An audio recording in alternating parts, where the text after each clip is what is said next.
책이고요. 네. 그리고 제 봄으로 읽기 창의적 내러티브 발견 프로그램. 네. 제목이 어떠세요? 마음에 들어요? 마음에 드세요? 여러분하고 저하고 이 시간에 우리가 해야 될 부분은 몸을 바꾸는 거입니다. 근데 어려운 건 아니에요. 우리가 늘 하던 건데 살짝 바꾸는 거예요. 살짝 바꾸면서 이걸 경험하시는 거.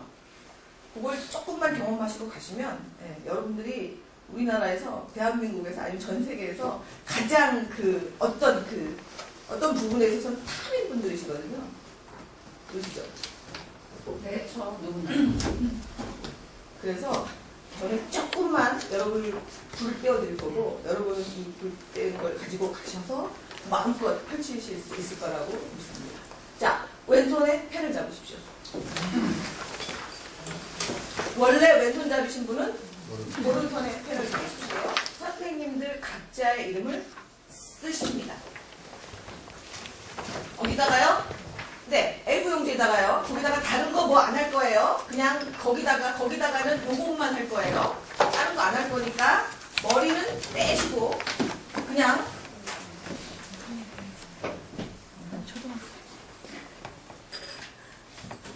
네, 입가에 미소가 지어지시는 분. 잘 쓰셨어요? 느낌이 어떠셨어요? 왼손이 되게 어색해서 뽀글통뽀글통할 줄 알았더니 나름 또 잘. 왼손이 어색해서 꾸불통꾸불통 할 줄 알았더니 그래도 나름 반듯하게 됐습니다. 나름 반듯해서 기쁘세요? 아, 네. 기쁘시군요. 장덕자. 35년 써오셨죠? 그죠? 네, 이 35년 만에 내 이름 석자가 나에게 이렇게 기쁨이 들 줄이야. 맞다. 기쁨 처음이네요. 이름 때문에 스트레스 받았거든요. 네, 미러 이미지 글자라고 합니다. 인류한테 문자가 있는 문화에서는 동서고금을 막론하고 보편적으로 나타나는 문자의 발달 과정에서 나타나는 현상이에요. 그래서 기억이 안 나시겠지만 아주 어렸었을 적에 내 이름 석자를 쓰기 시작했을 적에 몇 번은 이런 방식으로 쓰셨어요. 근데 이거를 어떻게 반응을 하냐 하면 그렇게 쓰면 안 돼로 딱 와요. 더 이상 내가 이렇게 쓰면 잘할 수 없을 거라는 온갖 이 사회적인 규칙, 압력, 논리, 상징적 사고의 영향이 나로 하여금 이렇게 못 가게 만드는 거거든요. 그래서 잘못된 건 아니에요. 몸을 따라서 몸으로 한다는 뜻은 무슨 뜻이냐 하면 오른손으로 쓰면 가운데에서 바깥쪽 신, 해, 은을 쓰는 게 자연스러운 몸의 방식입니다. 왼손으로 쓰면 숨을 우리가 이렇게 안 쉬고요. 이렇게 치거든요. 이게 몸의 방식입니다. 이게 몸의 발달의 순서입니다. 그래서 안쪽에서 바깥쪽으로 방향이 자연스러운 방향이세요. 그래서 이렇게 쓸 수밖에 없어요. 그냥 써버리면. 그렇다고 여러분 잘못 쓰신 거 아니에요? 왜냐하면 내 이름은 여태. 그래서 그 잠깐 사이에 우리 몸이 또 다시 재작동을 시킨 거거든요. 그래서 이렇게 미러 이미지로 쓰신 것도 잘 하신 거고요. 유명한 거는 몇 살 같으셨어요? 제가 생각하면서 유치원생 같은 느낌. 아, 유치원생? 몇 살? 5살이나 6살. 5살, 5살 김성수. 그런데 쓰고 났더니 너무 잘 쓴 거야. 아니, 작곡이신 분들. 뭐하는 네. 오, 예. 사실 이름 석자 안에는 나의 히스토리가 다 들어있죠. 그래서 몸을 바꾸는 거가 몸으로 읽는다는 거가 좀 어색하실 수 있어요. 물론 어떤 분은 되게 뭐지? 이렇게 반응하시는 분도 있지만 어떤 분들은 왜냐하면 기존의 것을 바꾸시는 작업이기 때문에 그래서 어색하실 수도 있고 그래서 힘드실 수도 있고 근데 그것도 그냥 다 내 몸이 느끼는 거 경험하는 거라고 생각을 하시고 그냥 냅두시면 되십니다. 냅두시면 되십니다. 몇 살 같았는지 한번 왼손으로 그 밑에다 써보실까요?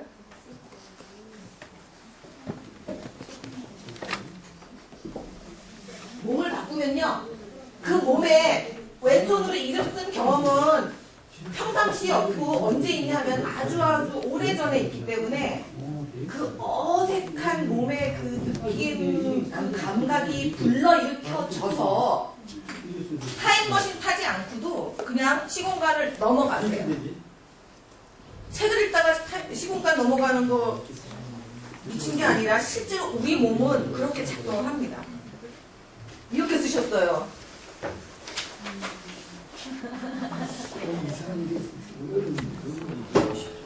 김철주 선생님 학교 돌아가셔서 아이들하고 이거 꼭 하세요.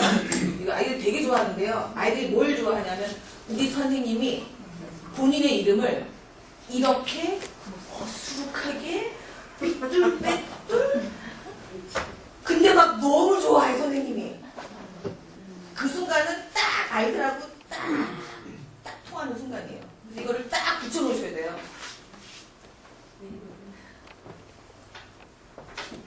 눈높이를 맞추라는 그런 늘 듣는 그 얘기 있잖아요. 눈높이를 맞추려면 몸높이를 맞추는 거가 아주 좋은 방법이고요. 네. 몇 살 같으셨어요? 그 생각은 안 했고 낯설다라는 얘기. 아, 네. 네. 박수 드릴게요. 아니, 그거 말고요. 네. 아마 이것도 낯서실 거예요. 근데 어떤 느낌이 불러일으켜질지는 알 수는 없지만 그 모든 것이 다 나한테는 내 거기 때문에 좋습니다. 괜찮습니다. 어떤 것도 좋죠.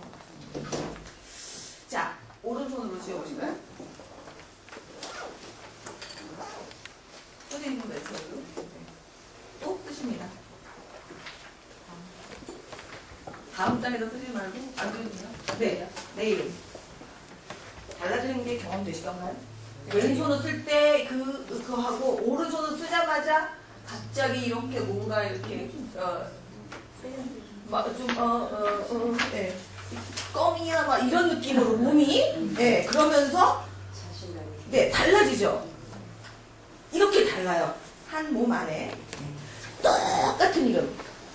내가 수십 년을 내가 가지고 살았던 내 이름 석자도 내가 여기서 여기 25cm, 20cm를 바꾸니까 이렇게 다른데 나머지 것들은 어떻겠어요?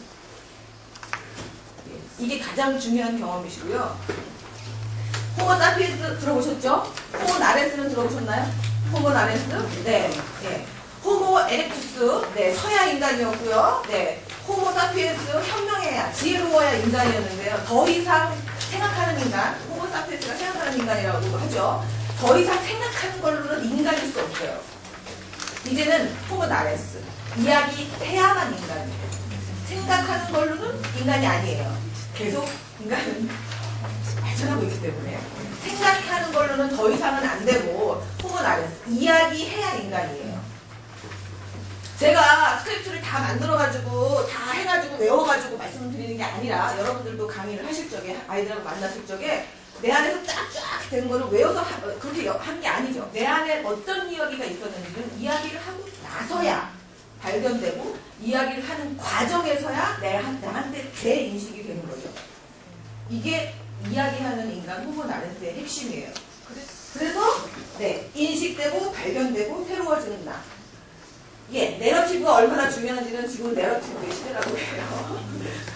드라마조차도 내러티브가 복잡해진다고 해요. 네, 네. 어디 있느냐? 창의성이니까. 네, 창의적인 내러티브 찾으셔야죠. 밖에는 절대로 없습니다. 여러분 찾아오셨잖아요? 네, 선생님. 몸으로의 반응하셨던 선생님. 네. 더 이상 밖으로는 아닌 거죠. 네. 어디에 있느냐 하면 창의적인 내러티브의 자원은 혹시 나무와 혹시 불어 하신 분 있으신가요? 나무와.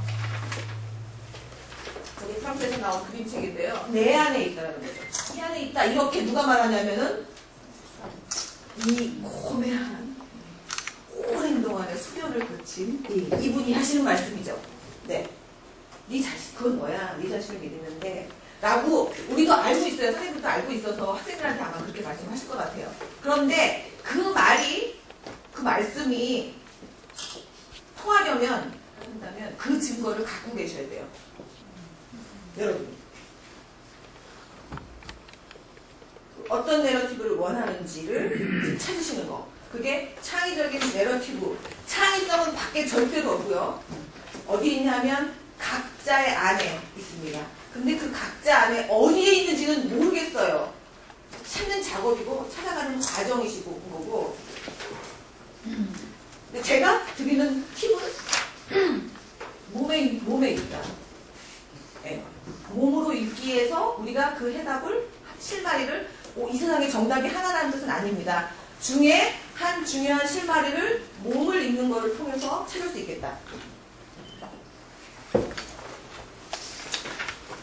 사용하지 않는 몸 사용하기. 지금 왼손 해줬어요. 근데 그게 몸의 감각을 활성화시키는 방법입니다.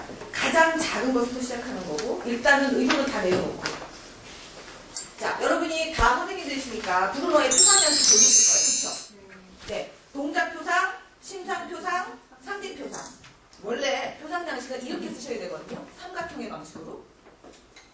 비율이, 전체 에너지, 우리가 세상을 인식하고 사람을 만나고 할 때 쓰는 표상 양식의 비율이 감각, 동작 감식과 표상 양식이 이만큼이고 심상이 이만큼이고 상징 표상은 저만큼이어야 되는데 우리가 어떻게 살고 있냐 하면 저거를 그렇죠. 몸으로 읽자라는 방식이 전혀 새로운 게 아니에요. 비율을 바꾸자라는 거죠. 비율을. 우리는 역삼각형으로 살고 있습니다. 어른이 될수록 역삼각형이에요. 그래서 아이들이 책을 읽는 거하고 어른들이 책을 읽는 게 다른 이유는 아이들은 이 방식으로 읽어요. 밑에서부터 위로 올라가는데 어른들은 위에서 일단 시작해요. 네. 탑다운, 위에서부터 아래로의 방식으로 읽어요. 메시지가 뭔지, 의미가 뭔지부터 찾아요. 아이들은 그거부터 찾지 않고 밑에서부터 감각적으로 그냥 눈에 보이는 대로 느껴지는 대로 그거를 쫓아가면서 읽기를 하는데 이 둘의 차이가 아이들하고 성인의 만날 수 없는 지점이에요. 이거는 남자랑 여자랑도 약간 있어요. 이 차이가. 네. 심지어는 철학에서는 자아는 피부에 있다고 얘기를 해요. 피부. 이제는 시각은 보는 게 아니라 만지는 거다 이렇게 얘기해요. 해보실까요?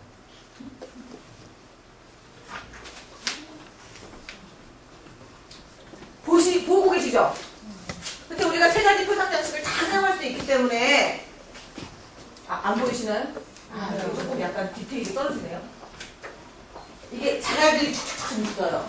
저는 이 그림을 보면 제 발바닥이 그 돌들이 이렇게 밟고 있는 느껴져요.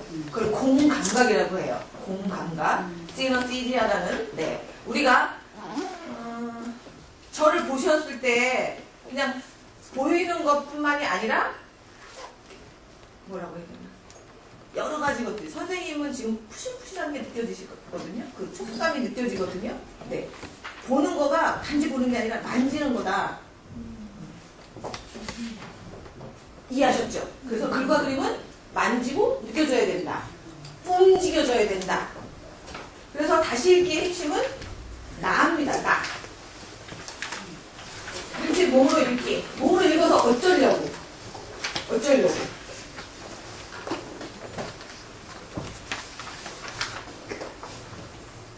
창의적 내러티브의 근원이 나라고 한다면 그 근원은 내 안에 있는 이야기. 내가 몰랐던, 내가 내 안에서 일어나고 있지만 내가 감지하지 않았던 어떤 지점들이라고 했을 적에 몸으로 읽기를 해보시면 그 다 실마리들을, 재료들을 찾아내실 수가 있고요.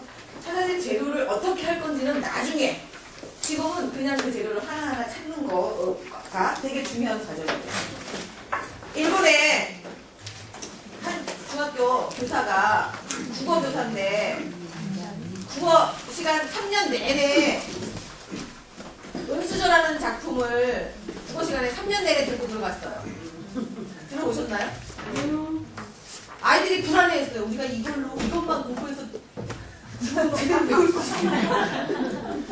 어떤 날은 한 달러, 어떤 날은 한 페이지, 심지어는 그런 식으로 했는데 얘네가 대학교 갈 때 전국에서 거창에 있는 무슨 학교가 성적을 제일 많이 보내는 그런 이를테면 일본에서 모르는 학교인데 전혀 들어본 적이 없는 학교인데 가장 입시 결과가 좋다는 게 중요한 게 아니라 그 한 권으로 얼마나 깊게 넓게 독서를 했는지 애들이 그렇다고 국어공부과를 간 게 아니에요. 생물학과, 천문학과, 경영학과 다 지각과 자기의 그걸 찾으면서도 그래서 이게 도대체 어떻게 됐느냐고 거꾸로 이제 찾아가서 인터뷰하고 지금 그 아이들이 자라서 그 은수저 아이들이라고 이름을 붙여져 있어요. 은수저 아이들이 자라서 일본에 딱 뭐라고 해야 되나 딱 이렇게 딱 여러 영역에서 딱 자리를 잡고 있는 사회의 리더가 되어 있는 그분들을 와서 인터뷰를 해보니까 다 뭐가 있냐면 책상에 꼬깃꼬깃한 은수저 책이 이렇게 책상에 이렇게 쫙 이 책만 딱 보면 이 책이 거기에 있는 것만으로도 그 좋았던 순간순간들이 다 여기서 떠서 어떤 판단을 내리건 어떤 사안을 고민하건 간에 이 좋았던 그것들을 기반으로 내가 계속 살아가는 거죠. 그래서 단 한 번이면 돼요, 사실은. 그래서 엄마는 한 분이시죠? 네.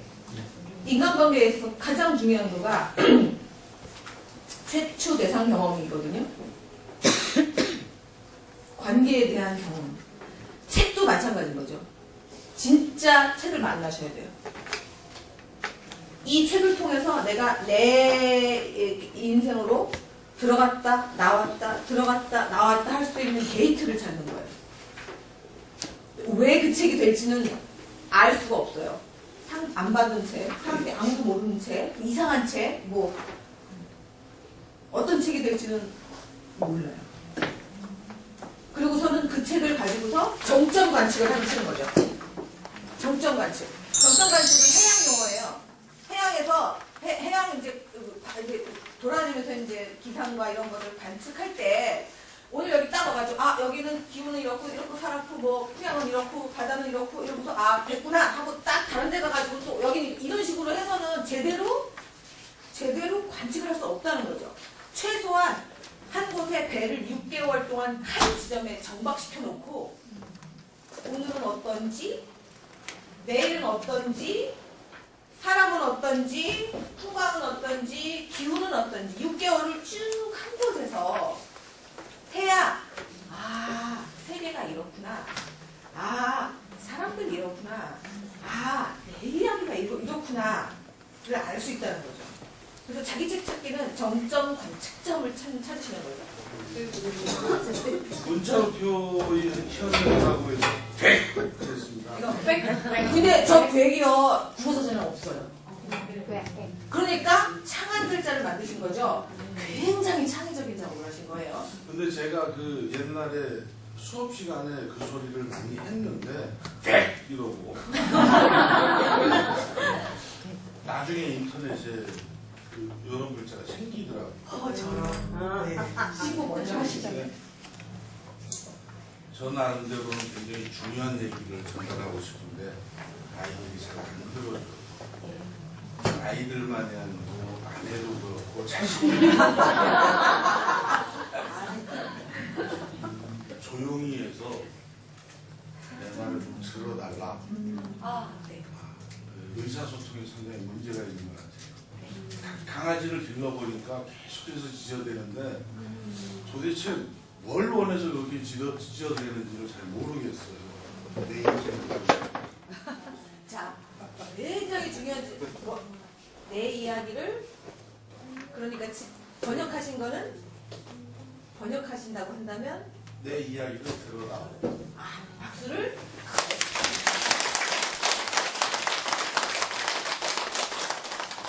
내 이야기를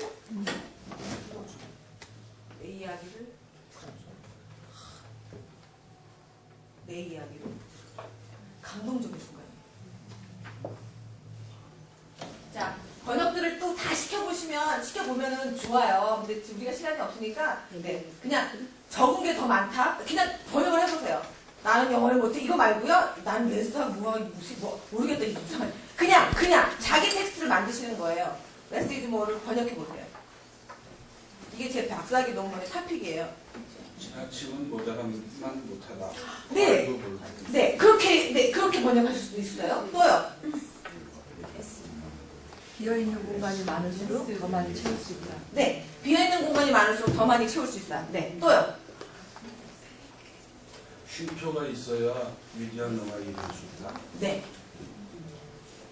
그림책이요, 텍스트가 별로 없어요. 그래서 껌이에요. 근데 절대로 껌이 아니에요. 적어서, 우리가 이 해독해야 될 것들 대상이 적기 때문에 내가 거기에 투여하는 에너지는 적어요. 대신 내가 이게 적기 때문에 내 이야기의 공간이 훨씬 많아져요. 그래서 결코 금방 끝나지 않아요.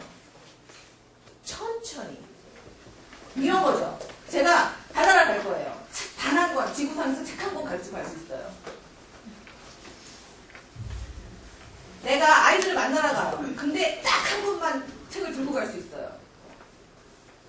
그럴 때 가져가고 싶은 책. 이에요. 저는 이거요.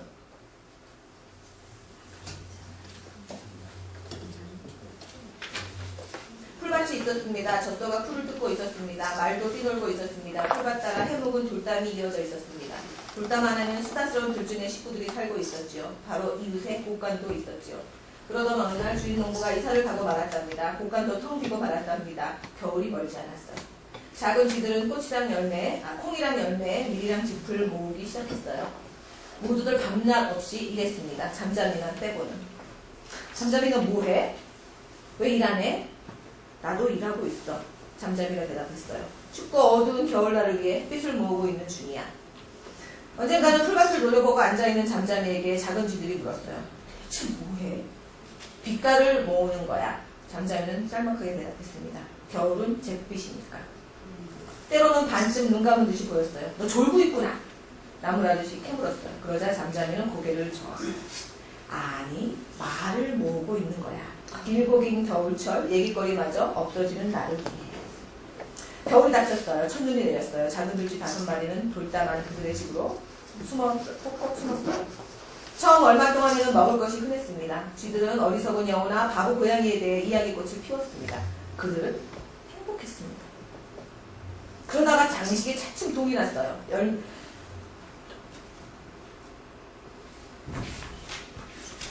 열매랑 딸기랑은 바닥에 나고 집마저도 별로 없었어요.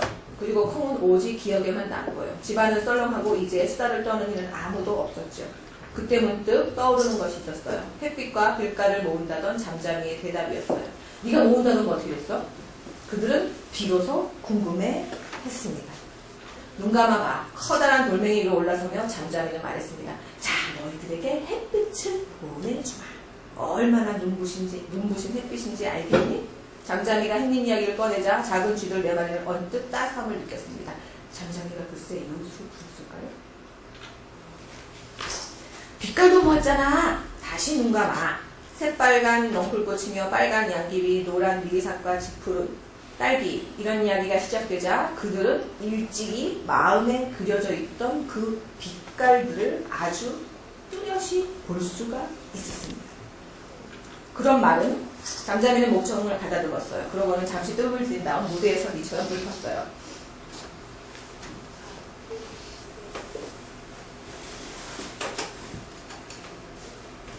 눈송이 뿌리는 이 누구일까요? 얼음을 녹이는 이 누구일까요? 궂은 날씨 만드는 이 누구일까요? 좋은 날씨 만드는 이 누구일까요? 6월이 오면은 네이클로버 무럭무럭 갖고 오는 이 누구일까요? 한낮을 한밤으로 저물게 하여 달빛을 밝히는 이 누구일까요? 하늘에 살고 있는 들쥐 4마리, 너처럼 나처럼 들쥐 4마리. 맨 처음 봄쥐는 빗물에 흠뻑, 그 다음 여름쥐는 꽃으로 단장, 그리고 가을쥐는 포도밀 듬뿍, 마지막 겨울쥐는 4마리 꼭꼭. 한 해가 4철이니 좋지 않아요? 3철? 5철? 아유 안 돼요. 잠잠이가 다 읊고 나자 모두들 박수를 쳤습니다. 야, 시인이구나. 잠자리는 얼굴을 붉히며 절을 했습니다. 그리고 수줍은 듯이 말했습니다. 나도 알고 있어.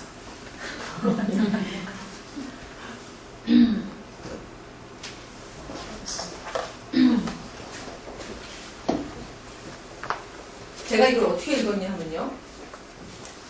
나도 알고 있어. 근데 이게 병행 텍스트거든요. 작가가 해놓은 거랑은 다른 뉘앙스로 저는 나 알고 있다니까 이렇게 읽었어요. 그래서 이게 저의 그림책이에요. 저의 책이에요.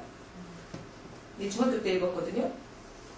되돌아서 이 책이 제 책이라고 제가 이렇게 선택을 할 때, 굉장히 그때 막 힘들 때 알고 있다니까? 나 잘하고 있는 거 알고 있다니까가 필요했던 거라고 생각을 했었어요. 그랬는데 이게 한 번에 익혀지지 않는 것이 사람도 그냥 비슷해서 나중에 알았어요. 저것 때문이 아니라 이것 때문이라는 거. 한 해가 내철이니 좋지 않아요? 세철, 다철, 아유 안 돼요 이렇게 하는데요. 되게 아름답죠 이거. 혹시 이게 되게 슬프세요? 저는 이게 한 해가 내철이니 좋지 않아요? 세철, 다철, 아유 안 돼요. 그런데 너무 여기가 이렇게 퍼져서 이렇게 퍼서 없어지는 이게 몸의 감각이죠. 퍼서 없어지는 듯한 그 서늘함이 이 텍스트에서 저한테 느껴지는 거예요.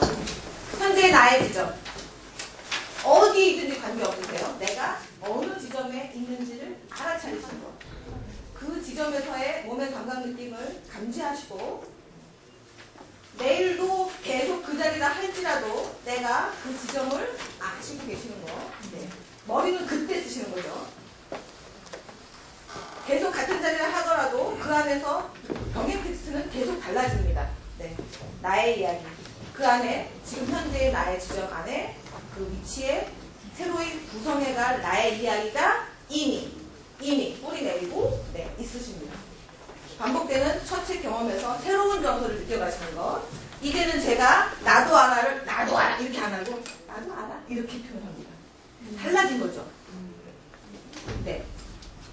달라진 정서가 바뀌면 에너지 패턴이 바뀌고, 정서가 바뀌고, 똑같은 텍스트를 하더라도, 그러면 이야기가 바뀌면 바뀌는 거죠. 누가? 세상이. 삶은 기다립니다. 당신은